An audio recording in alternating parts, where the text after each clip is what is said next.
if you're a super fast Swain. In this situation, they had so many positional options. You know, Shyvana comes back because Bami's Cinder makes that laning that much better. Although so she didn't even build it. Absolutely, didn't even have to build it, but my goodness, it's just so many little factors that open up champions. And then we didn't even mention the Elise. Another way to beat a positioning-based comp that requires a hyper carry to get big. Make sure that hyper carry doesn't get a kill or an assist. No skill involved, no score involvement whatsoever coming through from Uberbro.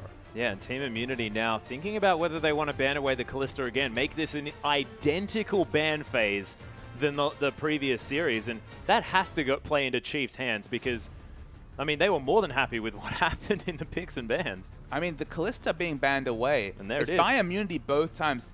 Whoa. Funnily enough, as we see the Janna instantly locked in, Immunity banned Kalista on the blue side, despite the fact that Immunity themselves are 2-0 with Kalista when Uberbro is playing that champion. Yeah. And he has, I believe, a 14 KDA, a huge KDA ridiculous on that champion. They're banning it on the blue side. Kalista's been so frequently a first pick. They must have really highly prioritized the Sejuani if they were willing to leave Kalista, not pick up Kalista on the blue side with first pick last series, and then banning it away. So respect coming through to Radio. Yeah. And Ryu actually looking to put on his best perfection impersonation here with a potential Fizz. We'll see whether that is going to be locked in. Of course, the hovers have been a little bit interesting this evening, but we've also had some crazy debuts of champions this part of the OPL, and I wouldn't be surprised to see Ryu bring that one out for the first time. He's just been such a tank player, which is why it's so interesting. But we do, of course, have the switch over at the last moment to that, of course, Sejuani yet again, but the Sivir. Get it into the hands of Uberbro. That is so smart. 6 Sivir games, 4-2 on Sivir, so it's definitely been a good pick for Team Immunity. They pick up the Sejuani as well. Didn't really work for them first game. I feel like teams over-prioritize the Sejuani. Excellent in solo queue where counter jungling, you know, aggressive warding at level 1 isn't a common thing. But in competitive, it's definitely been hit or miss. We've seen a couple of massive Sejuanis. Of course, Naya, I previously mentioned, did excellent work taking down the Chiefs with that champion. We've also seen other Sejuanis kind of get into the front, throw out the Glacial Prison, then just die in the AoE, which is obviously not ideal as a frontline tank. They're considering, Swift is considering Urgot no longer a troll pick on patch 5.5 and 5.6. A blind pick mid, maybe an overreach, but I don't mind these first 2 picks from Immunity. I would have been surprised to see the Fizz, because again, all we've seen from Ryu so far is tanky champions. Tanks, yeah. But, of course, doesn't look like the Urgot is going to be locked in here. I thought, of course, because Swiffer has had a lot of experience playing against the likes of Keen, who's, of course, overplaying for Gravity in North America now. He's noted Urgot player. They beat TSM, all right? That is a big deal. Okay, I'm just letting my bias out here, so that's definitely not good. But Spook's going to lock away the Zac for the second time. Of course, had previously a very successful performance on that champion, and it always has been a Chiefs-esque pick as well. If you look back in sort of their massive lineage of games, Zac was a big forefront in the top lane and in the jungle for these guys. There's a lot of Zac top, as you mentioned. Swipe was a noted player that time. Still could be Zac top. I mean, Zac top a little bit less favorable. Doesn't do a lot of turret damage despite being very tanky and sustainable. Better in the jungle probably these days. I love the Jinx pick. This is one of the champions that really started to usher the first kind of downfall of Sivir as a champion pick, of it as a first pick at least, because of course Jinx does so many things with her extra range in lane. Kind of the problem if you're Sivir is that you stand in the ranged minion wave as a 500 range AD carry, and those rocket auto attacks, they hit you, they hit the minions, you push really well with them. Some very last second picks coming through, and they're going with the cannon. Yeah, and that could be a top lane cannon, could be a mid lane cannon as well. Of course, Choo Choo's, who you guys have just previously been in contact with, played that in the mid lane yesterday. Didn't go so well for him. And as a blind pick, look, it's a very safe champion because it's flexible. But in the mid lane, his lack of wave clear is often preyed upon. You know, it was a Xerath versus Kennen matchup in that situation. And Kennen just really couldn't counter push. That was the issue. Didn't have much lane control. You're a lane bully in the top lane because you're usually against a melee champion. You can usually just auto attack to push and then harass and go for a potential all-in. In the mid lane, you can all-in when your flash is off. If it's ever down, you just kind of sit back and last hit under turret. It doesn't apply a lot of lane pressure. So I'm not really a big fan of the Kennen mid unless you have a really big plan behind it. Yeah, well, Immunity do have a chance to sort of wait until the picks have come through from the Chiefs, who are waiting quite some time. Both teams are really taking time. The Janna lock came in early, and everything else has been really thought about.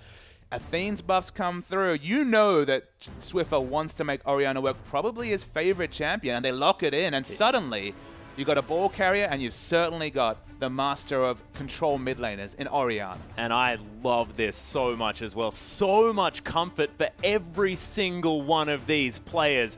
Swiper, going back to the Aurelia just makes me so incredibly happy. He was an absolute god on that champion last season, of course. He was amazing in that top lane, and Orianna for Swiffer as well. They go hand in hand. We saw he's sort of one of the most successful Oriannas thus far in the OPL, has always favored that champion. And we'll see what immunity you take into either the top or the mid lane to react to this, because there's so much comfort for the Chiefs. And when you want champions that can dive into the back line, they've got one Zac with a 1300 range gap closer in the Elastic Slingshot, and they've got another one, Aurelia, who looks at all this CC and kind of laughs it off with her passive. Yeah. Can get very, very tanky if you get the Merc Treads. Immunity, they're looking for a wave clear mid laner. That seems to be their last pick. They were thinking about the Ziggs, who also received a direct buff in terms of mana cost and an indirect buff in terms of the Athene's buff. But they go for what has been a very popular pick recently. It's the Karthus last pick. And I very much like this from Immunity based on sort of team synergy in a team fight, because you pop on the hunt, you've got a cannon that can just stun everyone up. You can then get Defile on everyone here because Karthus can move in. And T-Gun is just going to have his way as far as that CC is concerned. He can get every priority target locked down. And that's without talking about the CC bot that is Sejuani. There is so much lockdown. They've tried double AP a second time now, and you're looking at Aurelia. Remember, that's a good point. The result of all of this is that they have to have Kennen go top lane against Aurelia. One of the oldest and most standard counter picks when Kennen was really popular on top lane, even when he was back at 575 range, really bossed people around, was Aurelia. It's a standard Aurelia lane where the first 3 or 4 levels kind of struggles as Aurelia gets enough points in her W especially, and then can start dominating the Kennen. So Aurelia, she's the sort of person who can dive behind all this CC, and Swiper, it might be the carry pants once again. Wonderful Shyvana, now set up to do things on Aurelia. Yeah, well, we'll see if we can, but we are going to throw it out to Pastry Time, who's waiting alongside with Chuffer.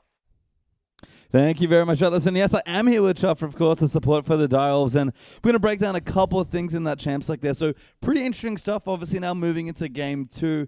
Going to start with the supports, of course. Your favorite place, Chuffer, being in that role. What do you think of those picks coming through? Is Janna versus Leona, actually? I think Leona can beat Janna in that lane, but I think most of the times Janna is more useful, because if Leona does try to engage, you can just obviously blow everyone away with Janna. But looking at the bans, they ban T-Gun's Morgana, which is one of his main champions. He's very good at Morgana. And I don't think he's ever played Leona in OPL, so I'm very interested to see how he was going to use this in this matchup. Yeah, you're right. He actually has 12 games total of the 14 on Janna and Morg, and an Annie and a Thresh game, and that's it. And for someone who's played so much Engage, he's not playing very much at all. We saw the Blitz could have potentially played it there if he wanted, but do want to take it. I think Blitz is a really, really good pick against Jinx and Janna. I think if he did pick Blitz, it might have even warranted a lane swap. And Blitz is pretty good in that situation, because he can roam around or even try to go for the dive in bot lane. Yeah, so the jungle now, I guess, moving to somewhere else on the map. Pretty interesting stuff. Seen a lot of tank junglers, of course, with the Cinderhawk. Zac versus Sejuani, we had Elise before. A bit more of a duel, so though it does take the Cinderhawk still. What do you think of just the jungle matchup in general, and just kind of the junglers that we're seeing so much of recently? I think from last game, you could see Sejuani. She put out a lot of pressure early game, but she couldn't really keep up with Spooks' ganking.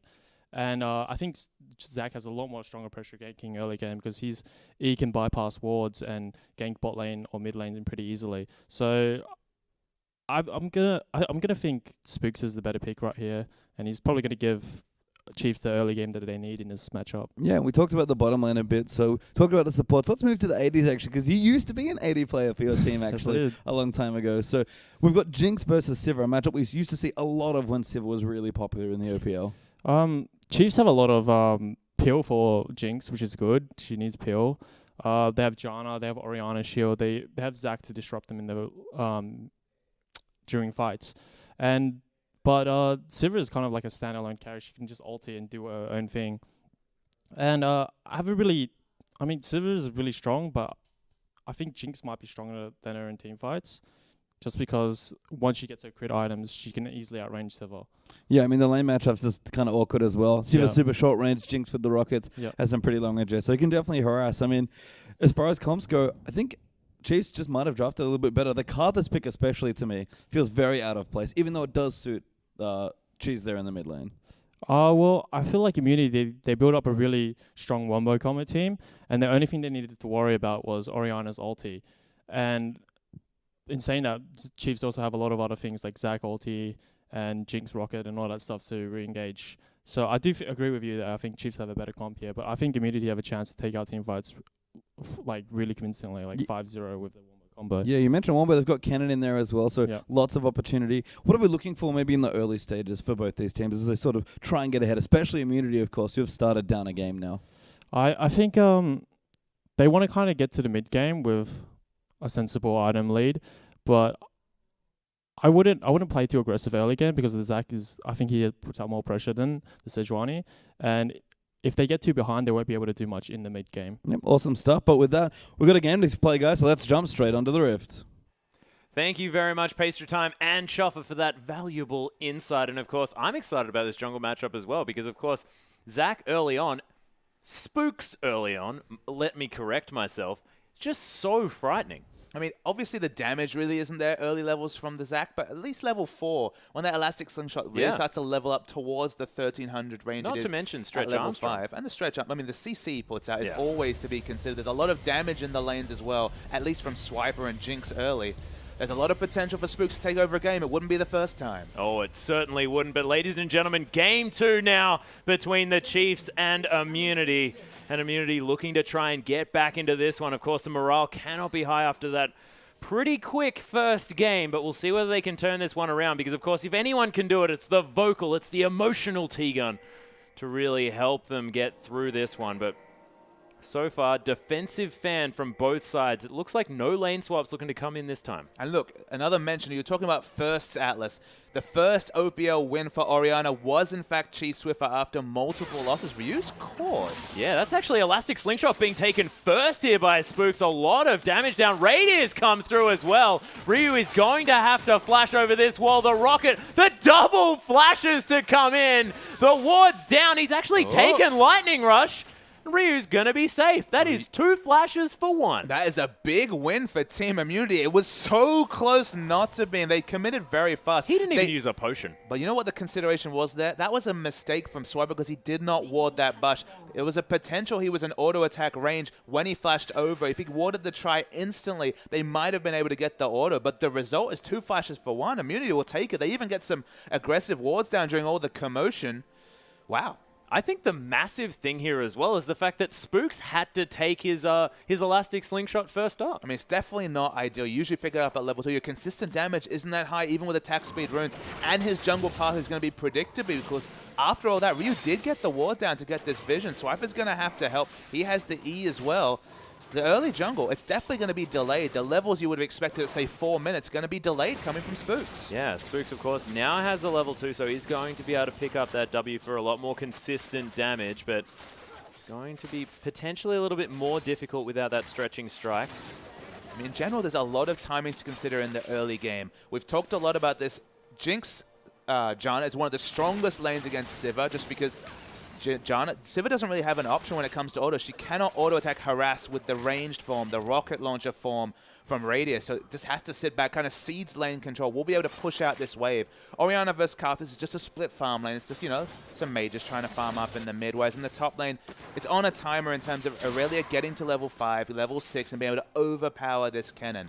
In the bot lane, you can already see the advantage is very strong. Zac doesn't have the flash, but can still be so aggressive once he gets a couple of points in Elastic Slingshot. Yeah, and you saw that by the farming under turret here as well by Swiffer. Knows exactly the damage levels of all of his abilities. He's so comfortable on this Orianna, able to pick up everything, and we'll see whether he can continue that comfort into these later game team fights because, of course, landing those shockwaves, as we've noted through many Orianna games, is so important. I mean, Orianna's one of the most exciting champions to cast as a caster just because the shockwave, it either comes up massive 5 members or it fizzles. It can be used for initiation. It can be held onto. You're always waiting for that shockwave to really understand how a team fight is going. It can be used for dancing as well. It's a great hula hoop. Absolutely. And the big thing is, Athene's is buffed this patch. 100% mana regen instead of 50. Whenever you get an assist, and Orianna loves getting assists, she has AoE speed up, she has shields, she's always getting assists. You get 30% of your maximum mana back. So in general, going to have so much more mana sustain with one item. if anyone's going to make the Orianna work, we knew it would be Chief Swiffer. Yeah, well, we'll see whether he can. Of course, Cheese still doing fine here on this Karthus. Hasn't had the best previous performance on the champion, but we just know Cheese as this guy that is fantastic on these champions, that has a whole lot of AoE potential and isn't afraid of dying. At the end of the day, there's going to be 2 melee divers in terms of Swiper and Spooks into the back line, and Karthus punishes those melee champions, the constant defile damage, hitting the layways. He's excellent against melee divers. There's multiple of them on Chiefs. You just have to worry, though, that there's a lot of disengage also. There's speed-ups, there's very fast champions. If the first kill comes through, specifically for Radia, even if he's trapped in the defile range, even if he eats a wall of pain, if the Karthus dies instantly, you're going to get that speed from the passive, from the get excited, and be able to get away from the Death Defied. You want to avoid that grave as much as possible, and they do have the speed ups to try and navigate away from Cheese's AoE damage. Yeah, Spook's actually charging the slingshot here as well. Doesn't quite get the knockup, but there's the stretching strike onto Ryu. He has used the lightning rush, but it hasn't been enough. No flashes available. The red buff for the perma-slow. And Swiper just equilibrium strikes for first blood. Jungle pathing from Spooks has always been one of his strong suits, involved in so many first bloods in Chiefs games. I believe 12 out of 14 in the regular season. It continues in this game as well. Understanding that Kennen didn't have flash, they're trying to get ganks in the mid lane, but this is pre-6 Karthus and Sejuani. Not going to be too much pressure coming out from them. Yeah, they did manage to get half of Swiffer's health here as well, of course, because that Lay Waste does a whole lot of damage to a single target if you do manage to get that there, and Cheese continuing to put the pressure on as far as collecting that farm and making sure that Swiffer has to pick up the farm underneath this turret. I mean, in the early levels, the Karthus Lay Waste is actually a lot better than what Orianna can do with her abilities in terms of pruning the waves. So in early levels, a bit like in, say, an Ezreal versus Xerath matchup, you give it to Karthus, able to get the CS advantage. It's once you move towards level 9, get 5 points in your Q or W, depending on what you want to max on Orianna, that you really start to get the power farm going.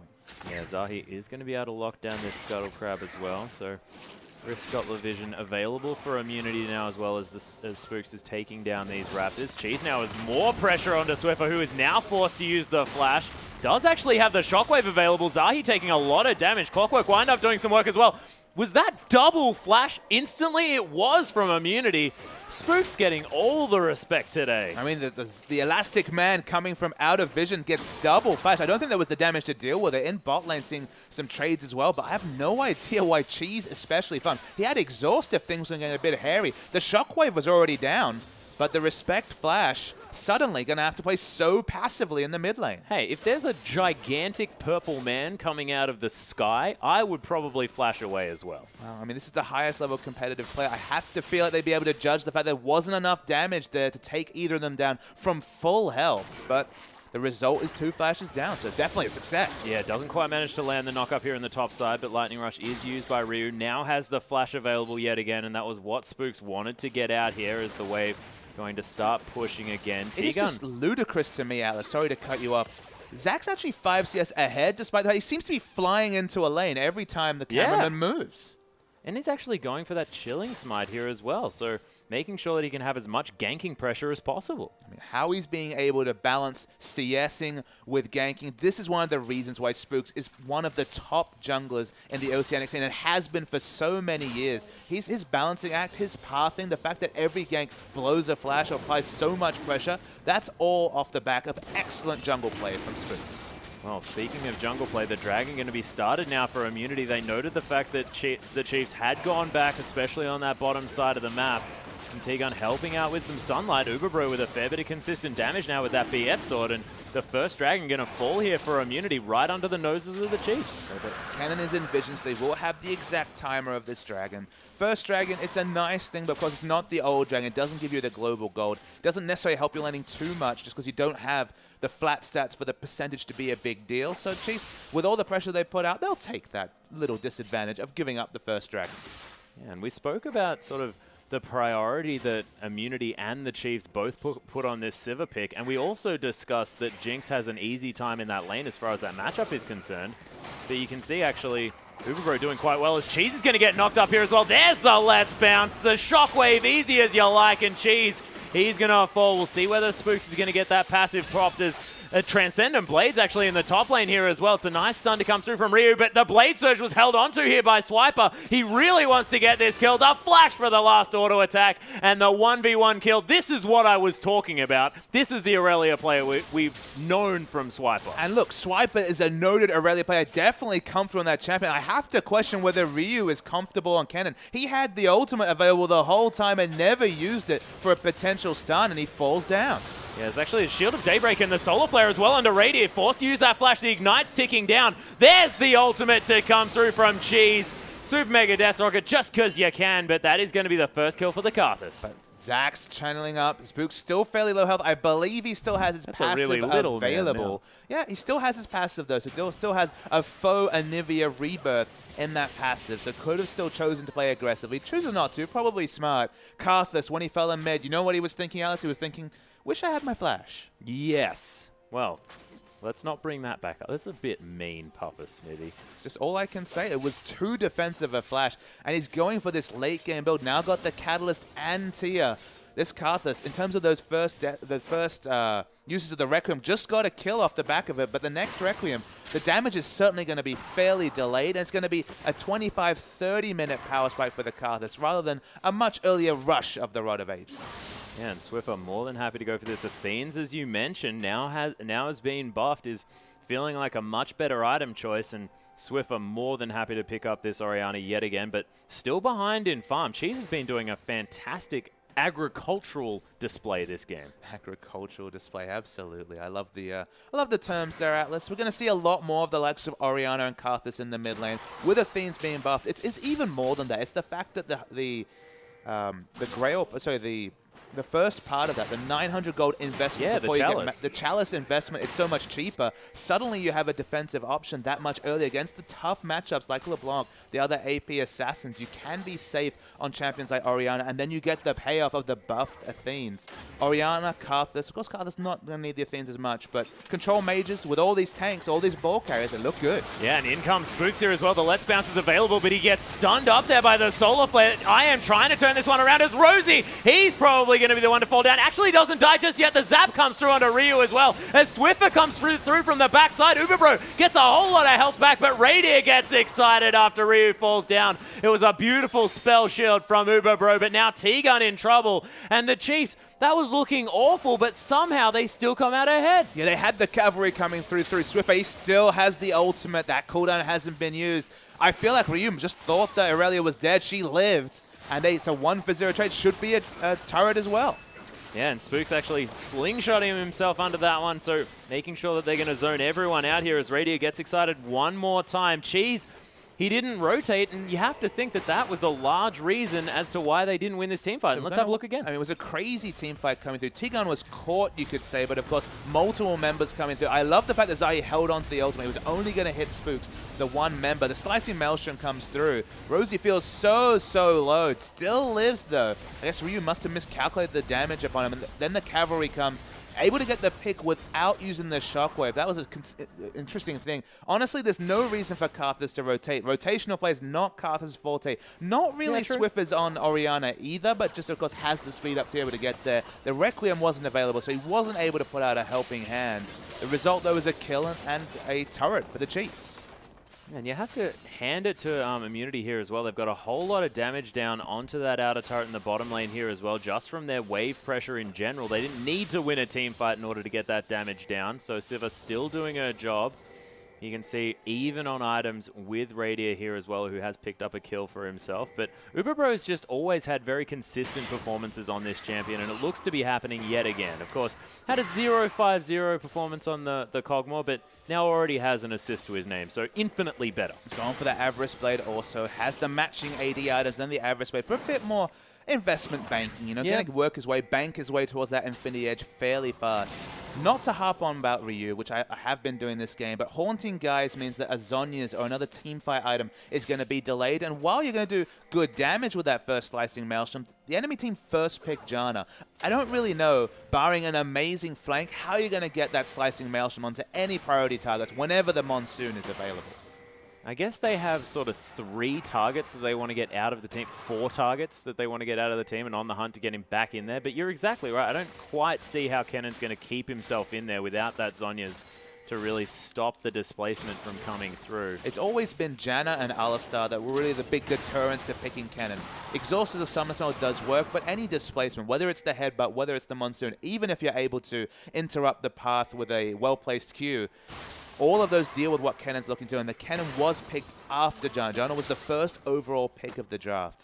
So it's going to be difficult to see how Ryu, after a hard early game, will he be able to stand up to Aurelia with the Haunting Guys build, and will he be able to get the massive ultimate to really win a fight? Yeah, Ryu still with the CS advantage though, so doing well in that front, but continuing to stay on this top side of the map. No teleport available from this Cannon. Does have the ult up, but Zahi looking to try and come through. Glacial Prison is available. Chiefs have to be careful about stacking up onto one another, and Rosie just playing the defense and easily take down the Dragon. Nothing Zahi could do for that one. They want to trade for some turrets here, but we'll see whether Swiper is going to make it back to this top side. Ryu has a huge wave and a couple of Doran's Blades. There was just no way to contest for IM. Remember, Ryu stayed top. Irelia walked bottom lane, so they had a free Dragon. There was no way they could pressure it. Just waiting for the rotation. Irelia's going to get to top soon, but probably not soon enough to pick up kills. Uberbro, he's been caught out. Yes, he most certainly has. Exhausted here as well as the Boomerang comes down and Radiant gets excited about it. He's going to pick up the kill as Swiper did actually manage to save that turret. I mean, there's a lot of dissension on when to pick up the Scrying Orb on AD carry. The moment the Sight Zone was completed, Radiant picked it up, and it came up trumps in that situation, getting them the vision. As in the mid lane, we see just plenty of wave clearing in top. Ryu is already zoned from the creep wave. Yeah, oh, there's actually the Blade Surge to come through as well. Transcendent Blades coming down. The stun comes down onto Swiper, but not for too long. Another flash auto attack, and Swiper again with a solo kill. Yeah, Swiper on his favorite champion. Ryu on what we can only assume is not a comfortable pick as Swiffer. Yep, Solar Flare to come through here as well. Spooks just... the zoning elastic slingshot charge. That was beautiful to watch. Just like, I'm ready. Bring it. Didn't happen though, as Swiper just going to make sure as many of these creeps die to the turret. And he's just going to chill out and back there as well. Actually decides to take down this wave. So the outer turret in the top lane going to fall down, the second for the Chiefs. And again, with a whole lot of control this game, but it's only 1,000 gold, the lead. And Immunity still in with a shot. Arctic Assault and a bit of a stun from T-Gun onto Swiffer, but only breaks the shield. Zahi takes half of his health. I mean, kind of the issue is a similar issue that we saw repeatedly yesterday in our series between Direwolves and Legacy, was there were multiple times where Perfection would pick a carry top laner, and for example, in the game when Minky War picked Rumble, there just became a point where he couldn't enter lane against the champion he was against. And look, he's built the Haunting Guys for team fight. He doesn't have anything to deal with Aurelia's mixed damage, not health, not even armor. At this point, Kennen, he can't go into the top lane if Aurelia's there. Yeah, Radiant got excited, popped a chop, and nothing doing, but they do take down the final outer turret here as well to the Chiefs. And despite the fact that they scale fine into the later stages of the game, what with a Jinx now and of course that Aurelia and Orianna here as well, they're still managing to have a large amount of control in this early stage of the game. And the map pressure that's now going to be available with that middle lane outer turret down as Ubero, the Equilibrium Strike going to be blocked out here, but the Transcendent, oh my goodness, the last one, not quite enough. But Swiper, I think the message was delivered. And that's the thing. Multiple members will have to be sent to deal with Swiper. They cannot send a matching teleport user because Ryu can't enter lane. He's delayed the Zhonya's with that Haunting Guys pickup, has the Needlessly Large Rod for the damage side, but cannot enter lane. They're going to need to send multiple members. And the big issue there is that you send multiple members top, it opens up free dragons, free turrets, more rotations for a team like the Chiefs, who already showed excellent rotational play in the first game. And look, he can back away and teleport to the 5-man stack. So Dragon now suddenly looks like a very difficult objective to contest if Swiper just stayed anchored to this top lane. And item timing is coming through across the board. Aegis is finished against the double AP coming through from the Chiefs. From Immunity. The Needlessly Large Rod on top of the Athenes means pretty instant wave clear coming through from Swiffer. Item timings and just the whole way that the match, the lineups have gone, specifically the 1v1 top lane matchup, really suit the Chiefs. Yeah, and there still is this 3-man stack of people in the top lane for Immunity. They were trying to take down that outer turret, but Swiper's just an immovable rock here, and you're not going to be able to dive that man. Well, there's 3 members at the top side trying to lock him down. Look, even if they do, there's going to be so many other advantages the Chiefs can get. Yeah, and the Ionian Fervor as well. We'll see whether he's going to survive this one. Trying to turn it around aggressively here, but Uberbro picks up the kill, the shutdown onto Swiper, and it seems like 3 men was enough to deal with Swiper. 3 men were enough, and importantly, Radiant had just shot, so he wasn't with the 3 other members in mid lane to potentially take down an inner turret. Spooks is still looking to do that. The minion wave is coming soon. The dive might be on. Yeah, we shall see as Spooks does have that elastic slingshot to get himself in there, and we'll see whether Swiffer can pass him the ball for the alley-oop, possibly into the backside. Command attack is going to be there, and the inner turret is going to be conceded here by Immunity. They don't manage to take the inner turret on the top side of the map, but it is going to be a turret trade in the end, and the kill going to Immunity as well. So actually gaining some ground after that one. And the inner mid turret is down. The outer bottom turret is down. Look at the pink wards they have around the Dragon. Dragon control is completely in the pocket of the Chiefs. And Immunity, they haven't been able to go past their river on the bottom side of the map since very early in this game.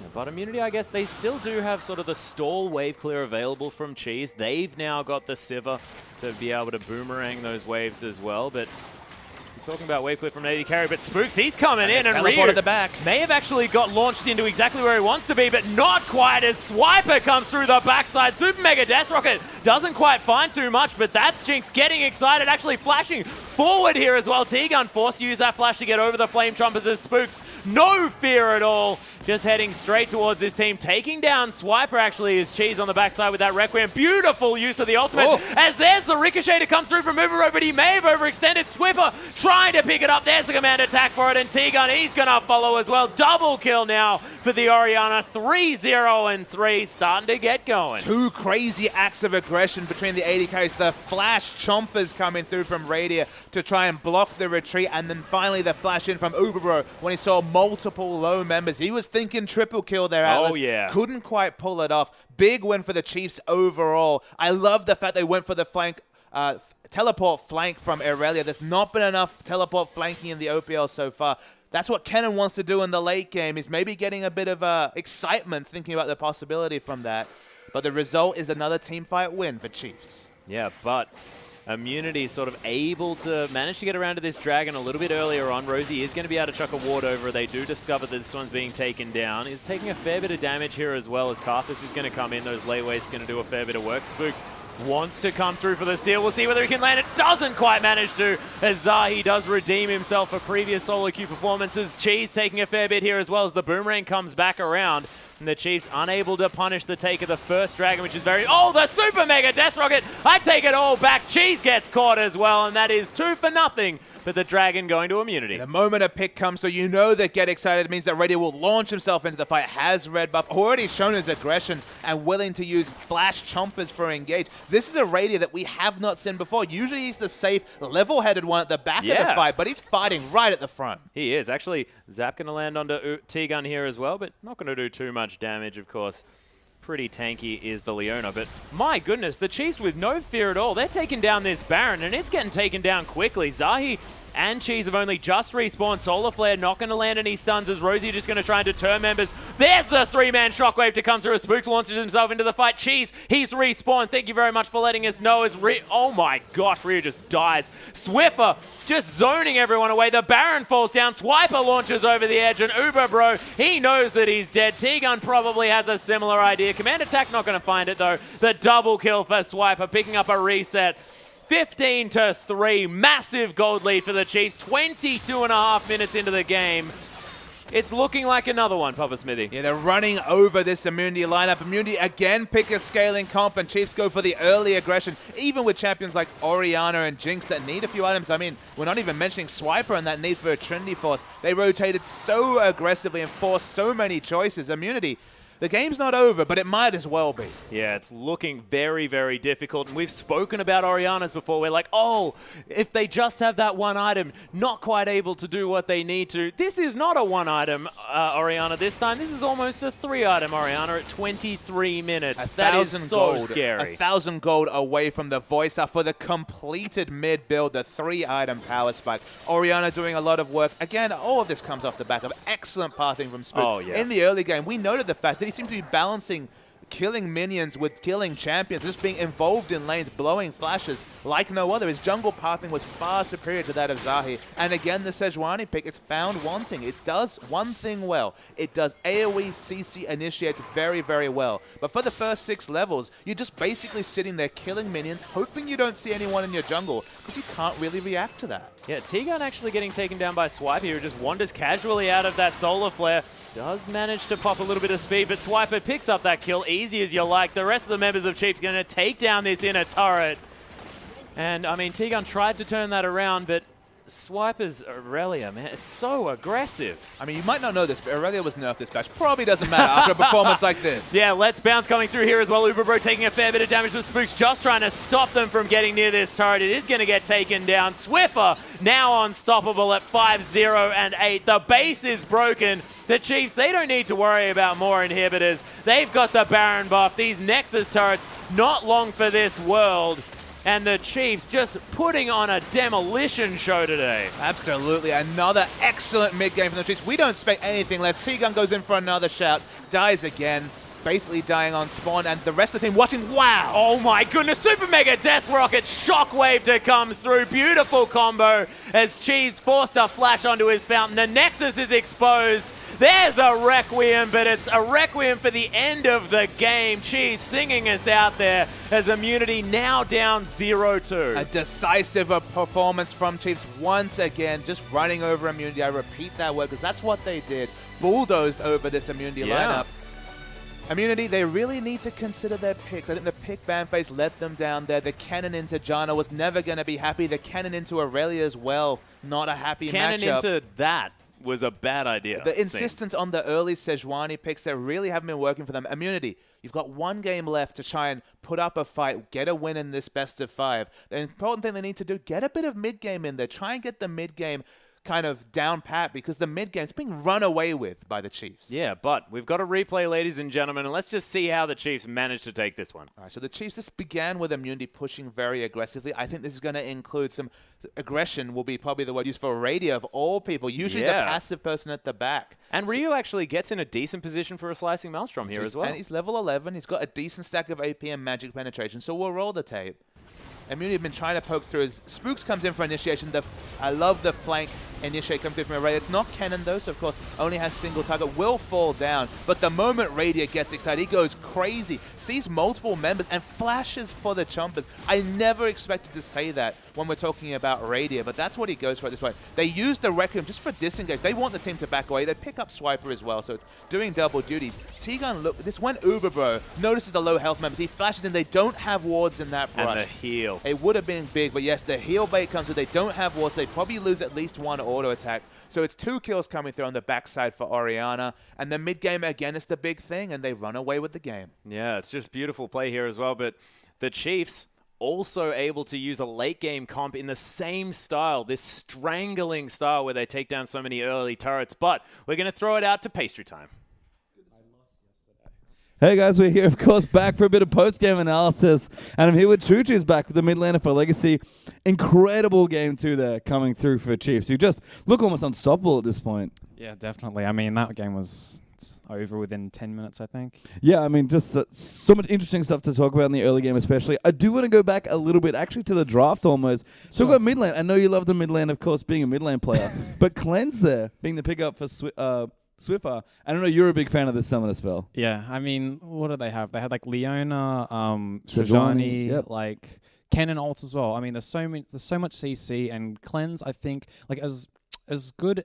Ignite looks really good into a Karthus matchup with Orianna, but I think Swiffer was really smart taking Cleanse versus such a heavy CC comp. Yeah, and then kind of moving through there as well. We had Shuffer talk about it a little where Zach could output a bit more pressure Gank-wise than Sejuani, and the Spooks, it was just all gang pressure, even from level 1. Yeah, I mean, Spooks definitely, like, he's been playing incredibly. Like, the first game, like, amazing. The second game, same thing. Like, he got Swiper ahead early, and Swiper destroyed his lane, and that pretty much snowballed like a split push, which no one could deal with on Immunity side.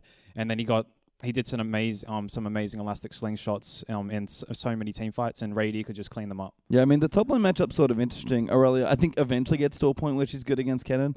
But, I mean, was that just them sort of picking on the top laner? I mean, yeah, I think Spooks knew that if you got Aurelia ahead, they couldn't deal with this Aurelia split push. And Kennen going Haunting Guys really like delayed his power spike for that Zhonya's Hourglass because he's just too squishy, especially with a Fed Aurelia. Yeah, so great stuff there, but